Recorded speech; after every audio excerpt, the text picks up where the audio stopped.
Assalamualaikum warahmatullahi wabarakatuh. Yang terhormat kepada Bu Naila Rahmania, SPI MPD, selaku dosen pengampu mata kuliah metode penelitian.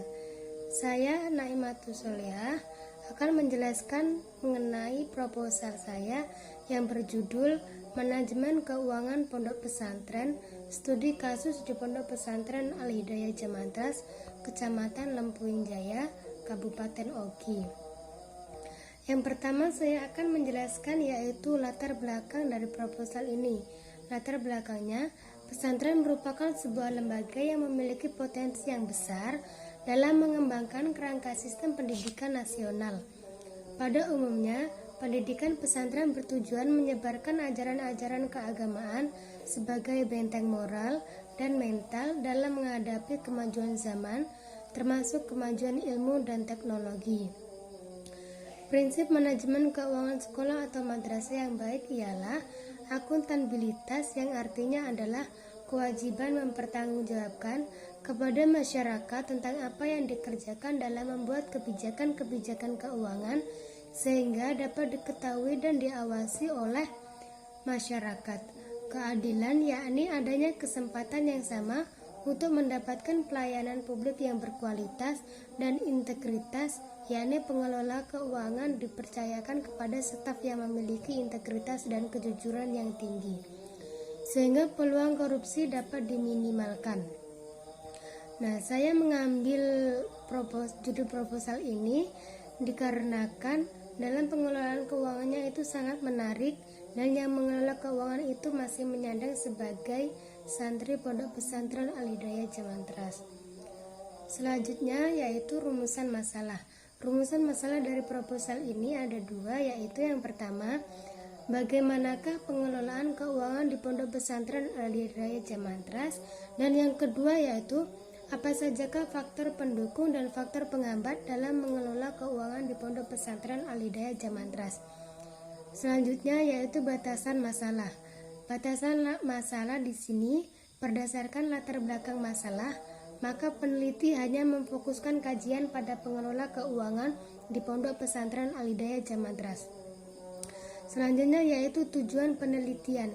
Tujuan penelitian yaitu untuk mengetahui pengelolaan keuangan di Pondok Pesantren Al-Hidayah Jamantras dan untuk mengetahui faktor pendukung dan faktor penghambat dalam mengelola keuangan di Pondok Pesantren Al-Hidayah Jamantras.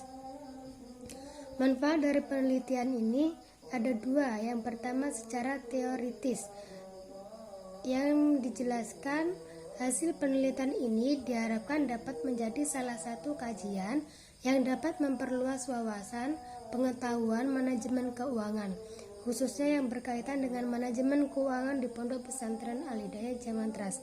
Dan yang kedua yaitu secara praktis. Secara praktisnya, hasil penelitian ini diharapkan dapat digunakan dalam upaya peningkatan kualitas pengelolaan keuangan Pondok Pesantren di Al-Hidayah Jamantras. Selanjutnya yaitu mengenai landasan teori.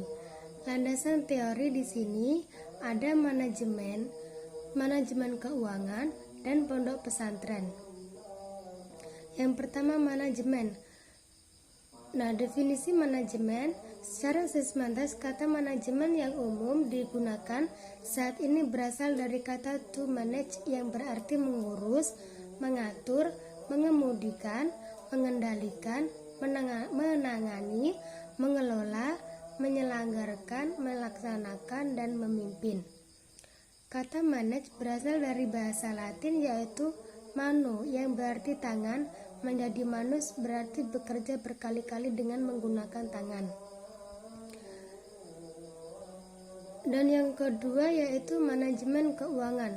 Manajemen keuangan menurut Suryani 2009 dalam bukunya Sulistyorini memaparkan bahwa pengertian manajemen keuangan dalam arti sempit adalah tata pembukuan, sedangkan dalam arti luas yaitu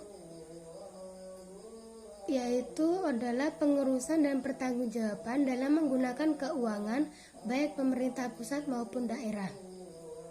Dan yang ketiga yaitu pondok pesantren.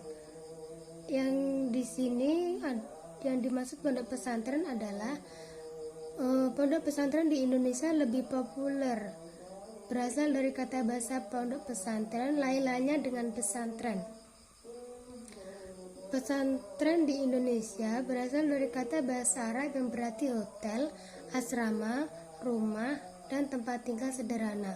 Menurut Manfred Zimek, kata pondok pesantren berasal dari kata funduk Arab yang berarti ruang tidur atau wisma sederhana. Dan selanjutnya yaitu adalah metode penelitian. Metode penelitian yang ada di sini, saya menggunakan metode penelitian yang digunakan adalah metode kualitatif. Karena penelitian berkeinginan untuk memahami secara mendalam kasus langsung di lokasi. Rancangan penelitian ini dibuat sebagaimana umumnya rancangan penelitian yang menggunakan metode kualitatif. Umumnya bersifat sementara dan lebih banyak memperhatikan pembentukan teori, substantif, dan data empiris yang dapat di lapangan. Selanjutnya yaitu tempat penelitian. Tempat penelitian di sini yaitu dilakukan atau dilaksanakan di lokasi Pondok Pesantren Al-Hidayah Jamantras, Kecamatan Lempung Jaya, Kabupaten Ogan Komering Ilir, Sumatera Selatan. Selanjutnya yaitu instrumen penelitian. Dalam penelitian kualitatif, yang menjadi instrumen atau alat penelitian adalah peneliti itu sendiri. Dikarenakan peneliti sebagai instrumen juga harus divalidasi seberapa jauh peneliti kualitatif siap melakukan penelitian yang selanjutnya terjun ke lapangan. Validasi terhadap peneliti sebagai instrumen meliputi validasi terhadap pemahaman metode penelitian kualitatif, penguasaan wawasan terhadap bidang yang diteliti. Selanjutnya yaitu teknik pengumpulan data. Di sini ada 3 teknik, yaitu yang pertama wawancara secara mendalam. Wawancara secara mendalam yaitu memerlukan pedoman wawancara. Pedoman yang digunakan peneliti dengan pedoman wawancara yang hanya membuat garis-baris yang ditanyakan sehingga kreativitas peneliti sangat terbatas. Dan yang kedua yaitu observasi partisipan.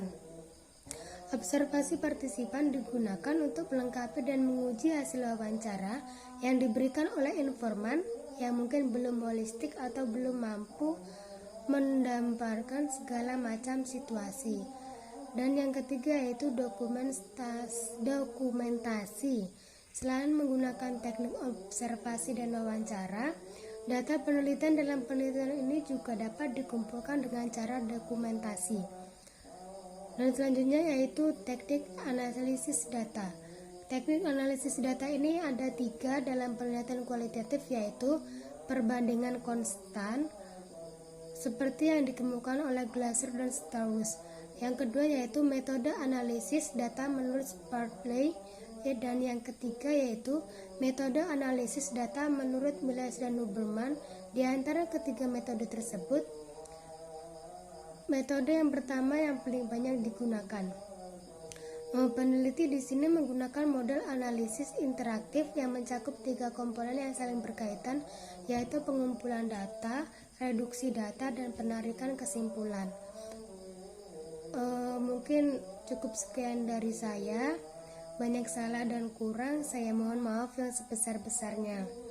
Saya akhiri, wabillahi taufiq wal hidayah, waridho wal inayah, wassalamualaikum warahmatullahi wabarakatuh.